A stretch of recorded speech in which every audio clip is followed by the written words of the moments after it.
don de Christ. Selon la mesure du don de Christ. Oui, c'est la raison pour laquelle. Donc vous comprenez, il a dit quoi?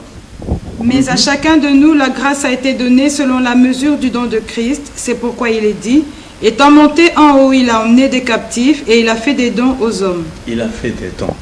Donc ici, le mot pasteur est énuméré comme étant un des dons que l'Éternel Dieu a donné aux hommes. Est-ce que ces dons-là, il a donné à combien de personnes?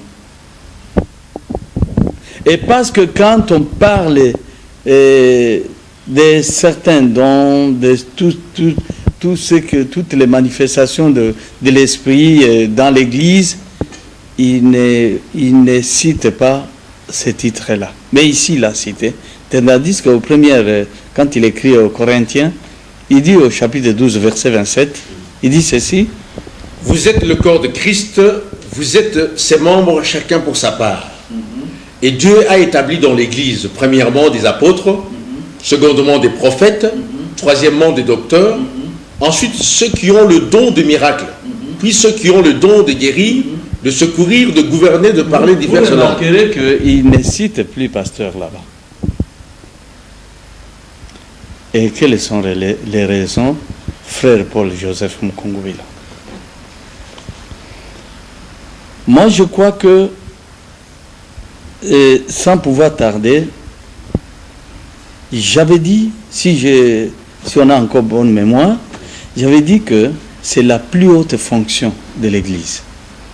Et cette fonction-là, c'est un poste qui est politique, purement politique.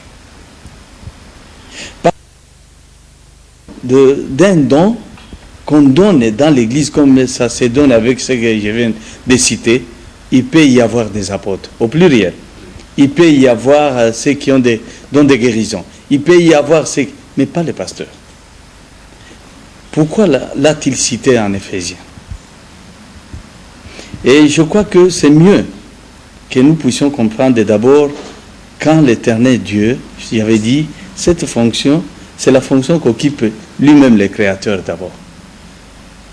Parce qu'il dit en Ézéchiel chapitre 34, verset 11, Ézéchiel 34, verset 11 à 12, virgule 23, il dit, car ainsi parle le Seigneur l'Éternel, voici j'aurai soin moi-même de mes brebis et j'en ferai la revue. Comme un pasteur inspecte son troupeau quand il est au milieu de ses brebis éparses, ainsi je ferai la revue de mes brebis et je les recueillerai de tous les lieux où elles ont été dispersées au jour de nuit. Dans les dires